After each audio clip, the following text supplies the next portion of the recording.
তাহসিন রিয়াজ, আমি একটু আপনার কাছে একটু যেতে চাই। 13ই নভেম্বর জাতির উদ্দেশ্যে ভাষণে প্রধান উপদেষ্টা বলেছেন 3টি গুরুদায়িত্ব ন্যস্ত ছিল এই সরকারের উপর: জুলাই হত্যাযজ্ঞের বিচার, সংস্কার ও নির্বাচন।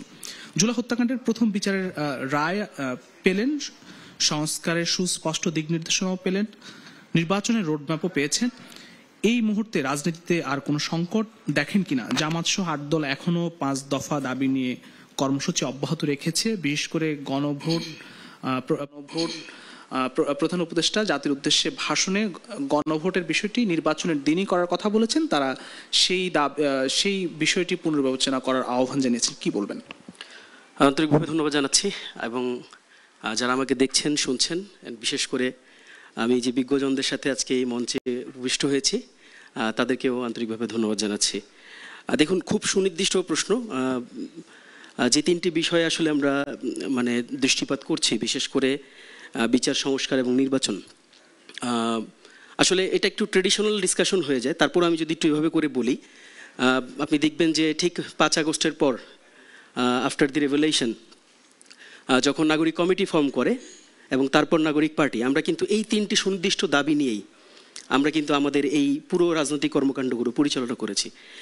এবং আমাদেরও একেবারে দলগত অবস্থানও এটা ছিল। আমার কাছে মনে হয় যে ব্যক্তিবিশেষ যদি পার্টিকুলারলি কোনো দলের অবস্থানকে তাদের আইডিওলজিক্যাল ভিউ পয়েন্টের বাইরে গিয়েও যদি চিন্তা করি, আমার কাছে মনে হয় যে ইচ অ্যান্ড এভরি পলিটিশিয়ান যদি আমরা এভাবে করে একটু দেখি, তাদেরকে নির্দিষ্ট কোনো ক্লাস্টারের ভিতরে না ফেলে একটু আলাদা করে যদি দেখি, আমার মনে হয় না যে কেউ ইভেনচুয়ালি এই 3টা গুরুত্বপূর্ণ দাবির বাইরে ছিল।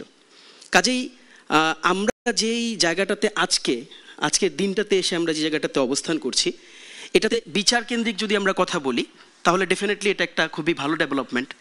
যে ডেভেলপমেন্টটাকে আসলে এটা আমাদের এটা শুধুমাত্র যে একটা পলিটিক্যাল ক্লেইম বা পলিটিক্যাল একটা demand, it's not only that. আপনি যদি দেখেন যে এটা আসলে আমরা বলি না আপনার এই গণ অভ্যুত্থানের অভিপ্রায়, আমরা আসলে এটা কিভাবে বলি, গণ অভ্যুত্থানের অভিপ্রায় সম্পদ।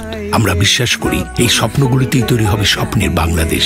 স্বপ্ন ধরা, ধরনীর বুকে স্বপ্নের ঠিকানা। প্রায়ের একটা কিন্তু বড় অংশ ছিল যারা এই আন্দোলনে দলমত নির্বিশেষে সকল দলের ব্যানারের বাহিরে, আমি গতকালকে আমরা এক জায়গায় ডিসকাস করছিলাম, আমরা বলছিলাম যে আপনি এই আন্দোলনের দিকে যদি তাকান, আপনি দেখবেন যে এত ডাইনামিক, এত ডিফারেন্ট। তো এই আন্দোলনে এতগুলো মানুষের যে কন্ট্রিবিউশন, কখনো ফিল্ডে কন্ট্রিবিউশন, কখনো ডিফারেন্ট অ্যাঙ্গেলে কন্ট্রিবিউশন, এই সবগুলো কন্ট্রিবিউশনের আসলে আলটিমেট যে চাহিদা, আলটিমেট যে ডিমান্ড, এই ডিমান্ড কিন্তু এটাই ছিল যে আমরা এই খুনি ফ্যাসিস্টের আমরা বিচার দেখতে চাই বাংলাদেশে।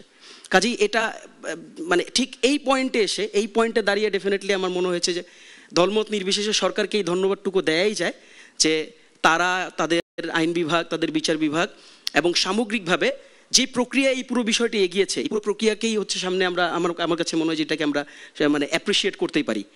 আর আপনি সেকেন্ড যে প্রশ্নটা করেছেন সেটা হচ্ছে সংস্কার। দেখেন, এখন এটা আমার কাছে মনে হয় যে এই ডিসকাশনটা এখন আলাদা হয়ে যাবে। যেমন বিচারের ক্ষেত্রে যেমন আমরা সবাই একটা ডটে কানেক্টেড ছিলাম, এখন সবার আবার ইন্ডিভিজুয়াল জায়গায় চলে আসবে। কারণ সংস্কারের কথা আমরা যখন চিন্তা করব, তখন আসলে এটা মোর পলিটিক্যাল হয়ে যাবে। এটাকে পলিটিক্যালি সবাই সবার অ্যাঙ্গেল থেকে দেখবে। বিএনপি একটা অ্যাঙ্গেল থেকে দেখবে, বিএনপি বলবে যেন গণভোট আমাকে ভোটের দিনে দিতে হবে। জামাত আবার যখন বলবে তখন বলবে হয়তো আমাকে আগে দিতে হবে। আমরা যেরকম এনসিপি থেকে বলেছি যে আমাদের 2 জায়গায় কোনো জায়গায় রিজার্ভেশন নাই।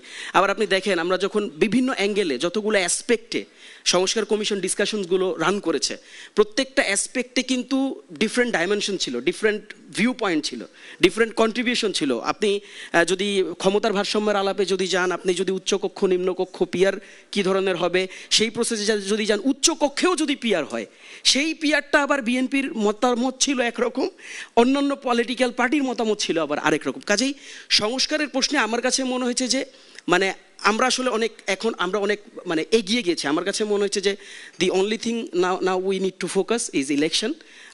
সংস্কার যতটুকু আমরা যেই জায়গাটাতে এসে আমরা দাঁড়িয়েছি, এটাকে বাস্তবায়নটাকে সামনে রেখে, যেমনটা আপনি দেখবেন জুলাই সনদ আদেশটাতে কিন্তু এটাকে অনেক বেশি গুরুত্ব দেওয়া হয়েছে যে এটা তো হলো, আমরা এটা রেফারেন্ডামে আমরা পাঠাচ্ছি।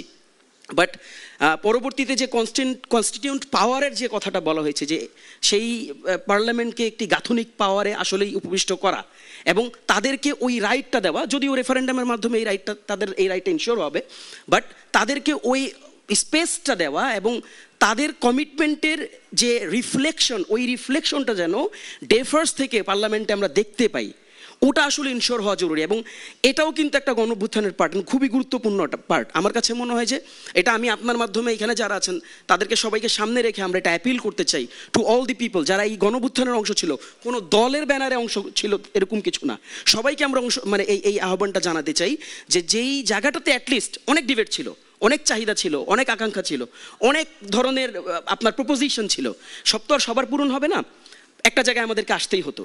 কাজে দেখেন যে জায়গাটাতে অ্যাটলিস্ট আমরা এসেছি, মানে আমি পিছনের গল্পটা সেই একটা জায়গায় কি আসতে পেরেছি এখন? আমার কাছে মনে হয় যে মানে ওই যেটা আমি আপনাকে বললাম, দেখেন আমি এই জন্য একটু টেকনিক্যালি বলছি ব্যাপারটাকে, যে দেয়ার ইজ নো টাইম, আপনি আসতে পারেন বা না পারেন, আপনার সামনে ট্রেন এসে থেমেছে, এখন আপনাকে তো ট্রেনে উঠতে হবে আফটার অল। এখন আপনি যদি কিসের ট্রেন সেটা ডেফিনেটলি ইলেকশনের ট্রেন, যেটা প্রধান উপদেষ্টা বলেছেন, অল দি পলিটিক্যাল পার্টিজ আর লাইক যে জিনিসটার জন্য ওয়েট করছেন। কাজেই দেখেন এটা ইটস ভেরি ওপেন নাও, যে আপনি দেয়ার ইজ নো মানে ওয়ে টু ওয়েট।